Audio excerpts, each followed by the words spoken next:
जय भारत, सबको मेरा प्रणाम।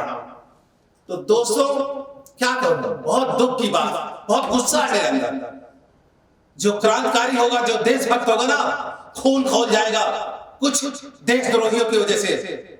हमें खतरा पाकिस्तान से नहीं है, हमें खतरा चाइना से नहीं है या किसी अदर मुल्क से नहीं है। हमें तो खतरा इस जो देश में भारत में बैठे हुए कुछ देशद्रोही गद्दारों से, मक्कारों से है, जो भारत के टुकड़े टुकड़े गैंग का समर्थन देते हैं और भारत को टुकड़े टुकड़े करना चाहते हैं अपनी सत्ता के लिए, अपनी भूख मिटाने के लिए, अय्याशी करने के लिए, भारत को लूटने के लिए।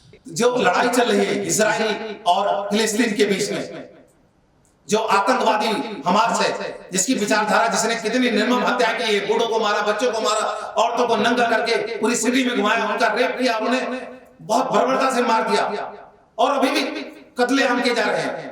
ऐसी आतंकवाद का हमारे ही देश में कुछ संस्थाओं में बैठे जो पार्लियामेंट तक पहुंच चुके हैं, कुछ यूनिवर्सिटी में पढ़ रहे हैं जिसका खर्चा सरकार उठा रही है, वहां पे उनके प्रोटेस्ट में, उनके सपोर्ट में नारे लग रहे हैं।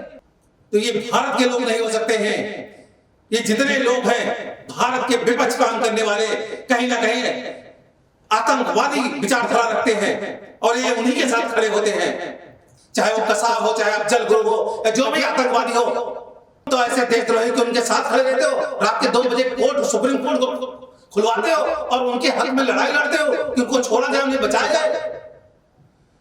पता नहीं तुम कौन सी खून तुम्हारे अंदर घुसा हुआ है। इतना तो बड़ा देशद्रोही हमारा दुश्मन देश का आदमी नहीं होगा जितने तो हमारे भारत में बैठे हुए हैं, जो भारत के विरुद्ध कार्य कर रहे हैं और आतंकवादियों का साथ दे रहे हैं, आतंकवादी विचारधारा का साथ दे रहे हैं। सरकार ने जैसे, भारत सरकार ने जैसे बोला है कि हम इजराइल के साथ हैं और आतंकवाद जो भी घटनाएं करेगा, जो भी आतंकवाद होगा, हम उसका नेस्तनाबूद करने के लिए उस देश के साथ खड़े होंगे या हम खुद ही कर देंगे। और कुछ आतंकवादी विचारधारा, टुकड़े टुकड़े गैंग और ऐसी मानसिकता वालों का भारत में खुल के कॉन्फ्रेंस कर रहे हैं कि नहीं, हमास का सपोर्ट करेंगे, हम उसका सपोर्ट करेंगे। अरे आतंकवादी का सपोर्ट करोगे तुम उस धर्म के होने की वजह से, या जो उस धर्म के नहीं, वो भी कुछ वोट पाने के चक्कर में वो बोलते हैं हमास का सपोर्ट करेंगे, वो फ्रीडम ऑफ फाइटर है। अरे वो फ्रीडम ऑफ फाइटर है जो ऐसे निर्मम हत्याएं कर रहे हैं, महिलाओं का रेप कर रहे हैं, खुलेआम उन्हें नंगा को मार रहे हैं, बूढ़ों को मार रहे हैं, विकलांगों को मार रहे हैं, वो फ्रीडम ऑफ फाइटर होते हैं। ऐसे राक्षसों का तो क्या बताऊं, ऐसे के बॉडी काटनी चाहिए, ऐसा इनका हत्या करना चाहिए था। इजराइल की सेना को भी बोलना चाहता हूं कि इनकी रूह कांप जाए ऐसे आतंकवादियों का और ऐसी जो विचारधारा का सपोर्ट कर रहे हैं। बोलते हैं फ्रीडम ऑफ स्पीच है भारत में। अरे फ्रीडम ऑफ स्पीच के नाम पे तुम कुछ भी करोगे। कभी तुमने अपना घर तो नहीं जला दिया कि फ्रीडम ऑफ स्पीच है, अपने घर में आग लगा लो और तमाशा देखो, लेकिन भारत को जलाने के लिए तुम लोग हमेशा खड़े रहते हो। जो ऐसी मानसिकता आतंकवादी विचारधारा का रखते हैं, जो देशद्रोही टाइप का काम करते हैं, उनके साथ खड़े होते हैं। कितने नाटक नेता कॉन्फ्रेंस कर रहे हैं जो संसद भवन में बैठे हैं। अरे तुम लोग को गैरत बची है कि नहीं बची है? सरकार जो है तुरंत कुछ ना कुछ कानून बना के और ऐसे जो फ्रीडम ऑफ स्पीच के नाम का फायदा उठाते हैं, इनको तुरंत देशद्रोही के केस में अंदर करना चाहिए, फांसी पे चढ़ा देना चाहिए।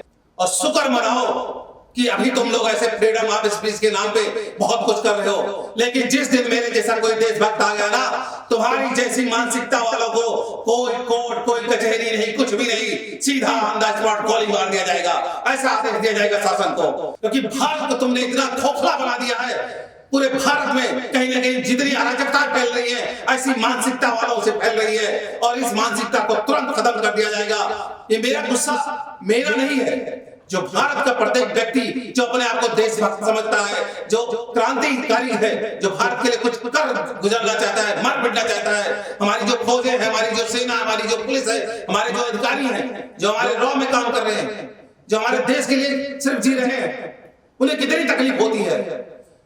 लेकिन ये जो कुछ संसद भवन में बैठ के, कुछ यूनिवर्सिटियों में बैठ के और भारत के टुकड़े टुकड़े गैंग करने वालों को सपोर्ट करते हैं, कितना आघात होता है हमारे हृदय को।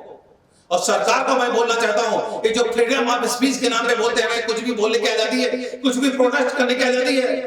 अगर ऐसा कुछ भी संविधान में है तो तुरंत कानून लाके और इसको बैन करना चाहिए। एक नया कानून बनाना चाहिए कि फ्रीडम ऑफ स्पीच एक लिमिट में होगी। और मैं सरकारों से पूछना चाहता हूं, आज मैं बात करूंगा कि मैं भारत की लिख रहा हूं, भारत देश की बात करूंगा, मैं जो भारत का भविष्य है, भारत को विश्व गुरु बनाने की बात करूंगा, तो कहीं ना कहीं हमें पुलिस उल्टा अरेस्ट करने आ जाती है।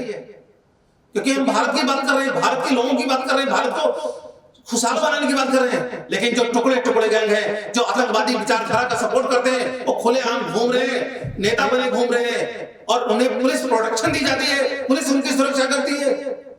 कितना खून खौल रहा है भारत के लोगों का। ऐसी तुरंत सरकारों से भी निवेदन है कि इनके पर जितना कड़ा एक्शन हो सके आप एक्शन लो और इन सबको जेलों के अंदर डालो, क्योंकि ये बात अब फ्रीडम ऑफ स्पीच की नहीं रही है, ये बात हो गई देशद्रोही की, गद्दारी की। क्योंकि जब हमारे प्राइम मिनिस्टर बोल रहे हैं कि हम आतंकवादी जो संस्था है, जो देश है, उनका नेस्तनाबूद खत्म कर देंगे, तो एक प्रधानमंत्री की, एक व्यक्ति की आवाज नहीं है, ये भारत की आवाज है। और जो भारत की आवाज के अंग्रेज जा रहा है वो भारत का देशद्रोही हुआ। तो इस सरकार को तुरंत कड़ा एक्शन लेना चाहिए और इन सबका अस्तित्व मिटा देना चाहिए। इनको जेलों में डालकर जितनी कठोर सजा हो सकती है कोर्टों को देनी चाहिए इनके प्रति, और इनकी सारी चीजें छीन लेनी चाहिए, चाहे किसी भी पद पे हो, कहीं भी हो, कुछ भी कर रहा हो। और मैं भारत के प्रत्येक व्यक्ति को आश्वासन देता हूं कि सरकार करती है तो ठीक है, नहीं तो हमारे जैसे क्रांतिकारी देशभक्त बहुत जल्द सिस्टम और पावर में आ रहे हैं और एक ऐसा कानून बनाएंगे कि इस टाइप की जो विचारधाराएं हैं, जो संस्था है, तुरंत बंद करके और ऐसे लोगों को जेलों में डाल के या उनको फांसी पे चढ़ा दिया जाएगा, और नहीं तो चौराहे पे खड़ा करके गोली मार दिया जाएगा। तब जाके ऐसे आतंकवादी विचारधारा और ऐसी मानसिकता और ऐसी सारी चीजें भारत से समाप्त हो पाएंगी। ठीक है दोस्तों, तो आप सब बने रहो, भारत के साथ खड़े रहो, और हम भी भारत के साथ खड़े हैं। जो भारत की बात करेगा, चाहे वो कोई भी पार्टी का हो, चाहे किसी भी जात का हो, कहीं का भी हो, किसी भी धर्म का हो, हमारी पूरी संस्था, हमारी पूरी टीम उसी के साथ खड़ी है जो भारत की बात करेगा, भारत के लिए कार्य करेगा। ठीक है दोस्तों, जय भारत।